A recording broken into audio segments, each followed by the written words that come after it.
അപ്പം ഞാൻ മഞ്ഞ് മാറ്റിൽ നടക്കുന്നുണ്ട്. അതിനുള്ള ഉപകരണങ്ങളും എല്ലാ സാധനങ്ങളായിട്ട് കാറൊക്കെ വൃത്തിയാക്കിയിട്ട് വേണം എനിക്ക് പുറത്ത് പോകുന്നതിന് വേണ്ടിയിട്ട്. ഇന്നിത്തിരി വൈകി. എന്നിരുന്നാലും എൻ്റെ വാർത്ത നടന്നുകൊണ്ടിരിക്കുകയാണ്. മഞ്ഞ് റിമൂവലും ഒക്കെ കൂടെ നടക്കുന്നുണ്ട്.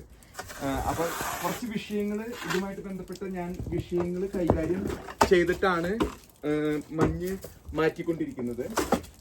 അപ്പോൾ അടുത്ത വിഷയം ഞാൻ കൈകാര്യം ചെയ്യുന്നത് നമ്മുടെ മറുനാടൻ ഷാജൻ. മറുനാടൻ ഷാജന് വലിയൊരു അമളി പറ്റി. അദ്ദേഹം പോയിട്ട് ആ മാത്യു സാമുവൽ സാറായിട്ട് മുട്ടി ജാസ്മിൻ ഷായുടെ വിഷയത്തിൽ. എന്തിനു വേണ്ടി ഇദ്ദേഹം ജാസ്മിൻ ഷായുടെ കൂടെ നിൽക്കുന്നു എന്നുള്ളതിനെ കുറിച്ച് ഞാൻ പല വീഡിയോസും ചെയ്തു. ഇവർ രണ്ടാളും ഇപ്പോൾ വിട്ടുമാറിപ്പോയി. കാരണം കയറി കൊളത്തും ചെയ്തു. എന്നാൽ മറുനാടന് ജാസ്മിൻ ഷാ ഇട്ടിട്ട് ഓടി, കണ്ടം വഴി ഓടിപ്പോയി. മറുനാടൻ പെട്ടുപോയി. ഞാനൊരു കാര്യം പറയട്ടെ. നമ്മളിപ്പോൾ എന്നോട് ഒരു വ്യക്തി ജനാധിപത്യ രാജ്യത്ത് അമേരിക്കയിലോ ഇന്ത്യയിലോ ജനാധിപത്യം, സ്വാതന്ത്ര്യം, സംസാര സ്വാതന്ത്ര്യം, മതസ്വാതന്ത്ര്യമൊക്കെയുള്ള രാജ്യങ്ങളാണ്. ഇത് കാട്ടറബികളുടെ അറബ് നയമല്ല. എന്നോട് യൂസഫ് അലി വന്നിട്ട് പറയണം, നീ ഇനി സംസാരിക്കേണ്ട എന്നെ പറ്റിയും എൻ്റെ സ്ഥാപനങ്ങളെ പറ്റിയോ എൻ്റെ പ്രവർത്തനങ്ങളെക്കുറിച്ച് ഞാൻ എൻ്റെ ഇഷ്ടം പോലെ ചെയ്യും എന്ന് പറഞ്ഞാൽ ഞാൻ ഇന്ത്യൻ പാർലമെൻറ്റിൻ്റെ മുമ്പിൽ എവിടെയെങ്കിലും പോയിരുന്ന് പ്രതിഷേധിക്കും. കാരണം അതിനുള്ള സ്വാതന്ത്ര്യം ഇന്നുണ്ട്. സുഡാപ്പികൾ ഇതുവരെ കൊണ്ടുപോയിട്ടില്ല ഇന്ത്യ രാജ്യമോ അല്ലെങ്കിൽ അമേരിക്കയോ യൂറോപ്പോ ഒന്നും. അപ്പം മറുനാടൻ ഷാജനോട് യൂസഫ് അലി ഇനി മിണ്ടണ്ട എന്ന് പറഞ്ഞാൽ അതിനെതിരെ താങ്കൾ എന്ത് ചെയ്തു എന്ന് താങ്കൾക്ക് പറയാൻ പറ്റുമോ? ഞാൻ നേരത്തെയുള്ള വീഡിയോകളിൽ പറഞ്ഞു, മറുനാടൻ ഷാജൻ വ്യക്തമായിട്ട് സുഡാഫിക്കേഷനിലേക്ക് മയത്തിലൂടെ പോയിക്കൊണ്ടിരിക്കുന്നു. സംഘികളെയും ക്രിസ്സംഘികളെയും അല്ലെങ്കിൽ ഹിന്ദുക്കളെയും ക്രിസ്ത്യാനികളെയും പറ്റിച്ചിട്ട് മൃതപ്പെടുത്തി മയപ്പെടുത്തി പോകുന്നു. ഞാൻ പറയട്ടെ, താങ്കളുടെ 25 ലക്ഷം സബ്സ്ക്രൈബേഴ്സ് പോയിക്കൊണ്ടിരിക്കുകയാണ്. കുറേ എൻ്റെ അടുത്ത് വന്ന് കയറിയത്, കുറേ ആൾക്കാർ എന്നെ വിളിക്കുന്നുണ്ട്, എൻ്റെ ചാനലിൽ വന്ന് കയറുന്നുണ്ട്. എനിക്ക് സന്തോഷമുള്ള കാര്യമാണ്. പക്ഷേ എന്നാൽ താങ്കളുടെ നയത്തിൽ മാറ്റം വരുത്തിയിരിക്കുന്നു. താങ്കൾ മയപ്പെടുത്തിയിരിക്കുന്നു. താങ്കളുടെ നയങ്ങളെല്ലാം ഈ താങ്കളുടെ മുൻകാലങ്ങളിൽ ഉണ്ടായിരുന്ന പ്രവൃത്തികളൊക്കെ മയപ്പെടുത്തിയിരുന്നു. ഞാൻ ഈ മഞ്ഞ് മാറ്റി കളഞ്ഞിട്ടാണ് നിങ്ങളോട് വാർത്ത വായിക്കുന്നത്. നിങ്ങൾ എന്നോട് സ്നേഹം കാണിക്കണം. ഞാനുള്ള സത്യം വിളിച്ച് പറയുന്നതുകൊണ്ട് എന്നെ സബ്സ്ക്രൈബ് ചെയ്യണം. എൻ്റെ ചാനൽ ഇത് മഞ്ഞ് മാറ്റി പണിയെടുത്ത് ഒപ്പം വാർത്ത വായിക്കുന്ന പരിപാടിയാണ് എൻ്റേത്. അപ്പം എൻ്റെ ചാനലൊന്ന് സബ്സ്ക്രൈബ് ചെയ്യുക. അപ്പം മറുനാടൻ ഷാജനോട് ഞാൻ ചോദിക്കുകയാണ്, താങ്കൾ ഇന്നും ശ്രീമാൻ മാത്യു സാമുവൽ ഒരു വീഡിയോ ചെയ്തിരുന്നു. യൂട്യൂബർ എന്നാണ് അദ്ദേഹം കാരണം അദ്ദേഹം ഒരു മുതിർന്ന ജേർണലിസ്റ്റാണ്. അപ്പോൾ അദ്ദേഹം ആ ഒരു ജേർണലിസത്തിൻ്റെ മാന്യത ഉപയോഗിച്ചിട്ട് ഒരു പ്രമുഖ യൂട്യൂബർ കാണാനില്ല എന്നൊക്കെ ഉള്ള രൂപത്തിൽ. പക്ഷെ ഞാൻ തുറന്ന് വ്യക്തമായിട്ട് പറയുന്നത് താങ്കളെ പറ്റിയാണ്.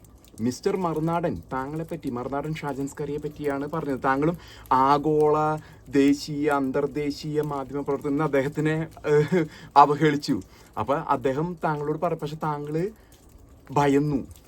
താങ്കളുടെ സബ്സ്ക്രൈബേഴ്സ് കുറഞ്ഞ് എൻ്റെ ചാനലിലേക്കൊക്കെ വരുന്നത് കണ്ട് താങ്കൾ ഭയന്നിട്ട് പയ്യെ സ്കൂട്ടായി. താങ്കളുടെ സുഡാപ്പിഫിക്കേഷൻ വെളിവോടെ പിടിച്ച് നല്ല പച്ച വെളിച്ചത്തിലല്ല, അല്ലെങ്കിൽ സൂര്യൻ്റെ വെളിച്ചത്തിൽ കയ്യോടെ പിടികൂടി താങ്കളുടെ മയത്തിലുള്ള സുഡാപ്പിഫിക്കേഷൻ. അപ്പം മാത്യു സാമുവൽ ഇന്നും താങ്കളെ പറ്റി വീഡിയോ ചെയ്തിട്ടുണ്ട്. കാരണം ഇതിന് ജാസ്മിൻ ഷായും താങ്കളും തമ്മിലുള്ള അന്തർധാര പൊളിച്ചടക്കിയത് അദ്ദേഹമാണ്. അപ്പോൾ അതിൽ നിന്ന് താങ്കൾ പിൻവാങ്ങി. പിന്നെ താങ്കളുടെ കൂട്ടുകാരൻ ജാസ്മിൻ ഷാ ഓടിപ്പോയി. ജാസ്മിൻ ഷാനെ പറ്റി ED എന്ന് കേട്ടപ്പോൾ തന്നെ ജാസ്മിൻ ഷാ ഓടിപ്പോയി. അതെന്താണെന്നുള്ളത് ജാസ്മിൻ ഷാ വീണ്ടും വന്ന് ഇതിനുള്ള വിശദീകരണം നൽകുമെന്ന് ഞാൻ പ്രതീക്ഷിക്കുന്നു. വരുമെന്ന് നമുക്ക് കാത്തിരിക്കാം. അപ്പം മറുനാടൻ ഷാജിനോട് ഞാൻ പറയുന്നത്, താങ്കളുടെ സംസാര സ്വാതന്ത്ര്യം ആർക്ക് വിറ്റു? വളരെ സംശയാസ്പദമാണ്. കാരണം കേരളത്തിലെ മാധ്യമങ്ങളോ ഇതിപ്പോൾ വിളിച്ച് പറയുന്നില്ല പല കാര്യങ്ങളും. അപ്പോൾ അതിനുവേണ്ടി നിലകൊള്ളുന്ന കുറച്ച് സത്യത്തിൽ നിലകൊള്ളുന്ന ചാനലുകളുണ്ട്, യൂട്യൂബേഴ്സ്. അവരിന്ന് സത്യങ്ങൾ വിളിച്ച് പറയണം. അതിൽ പ്രമുഖനായിട്ടുള്ള വ്യക്തി ശ്രീമാൻ മാത്യു സാമുവൽ സാറുണ്ട്. അങ്ങനെ ഒട്ടനവധി വ്യക്തിയുടെ സത്യം വിളിച്ച് പറയുന്നു. കാരണം അവർക്ക് ആഗ്രഹമില്ല ഈ രാജ്യം ഒരു സുഡാപ്പിഫിക്കേഷൻ മുഗൾ സാമ്രാജ്യത്തിലേക്ക് തിരിച്ചു പോയി അവരുടെ സ്വാതന്ത്ര്യങ്ങളും അവകാശങ്ങളും ലംഘിക്കപ്പെടാനായിട്ട്. അത് വാണിജ്യമായിട്ടും വ്യാവസായികമായിട്ടും ഭീഷണിയായിട്ടും നുണകളായിട്ടും നമ്മുടെ ഇടയിലേക്ക് തെക്കോട്ട് കേരളത്തിൽ പ്രത്യേകിച്ച് തള്ളി നീങ്ങിക്കൊണ്ടിരിക്കുകയാണ്. അതിനൊരു ഡിഫൻസ് ആയിട്ടാണ് താങ്കളെ കുറേ ആൾക്കാർ വിശ്വസിച്ചിരുന്നു, മിസ്റ്റർ മറുനാടൻ ഷാജൻ. പക്ഷെ താങ്കൾ അവരെയൊക്കെ പറ്റിച്ചു, ചതിച്ചിട്ട് ജാസ്മിൻ ഷായ്ക്ക് വേണ്ടി നിൽക്കുന്നു. അതല്ലെങ്കിൽ ഇസ്ലാമിക തീവ്രവാദത്തെ മയപ്പെടുത്തി ഒന്ന് ഒട്ടിച്ചു പോയി നോക്കുന്നു. എന്നാലും പൂർണ്ണമായിട്ട് വിട്ടിട്ടില്ല. പയ്യൊരു ട്രാൻസിഷൻ. സംശയാസ്പദമാണ്.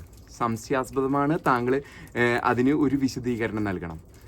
അപ്പം ഞാൻ പറഞ്ഞതുപോലെ ദയവേത് ഞാൻ സത്യം വിളിച്ച് പറയും, നമ്മുടെ സ്വാതന്ത്ര്യം, ജനാധിപത്യം, മതേതരത്വം, തുല്യതയിലാണ് ഇസ്ലാം വിശ്വസിക്കാത്തത്.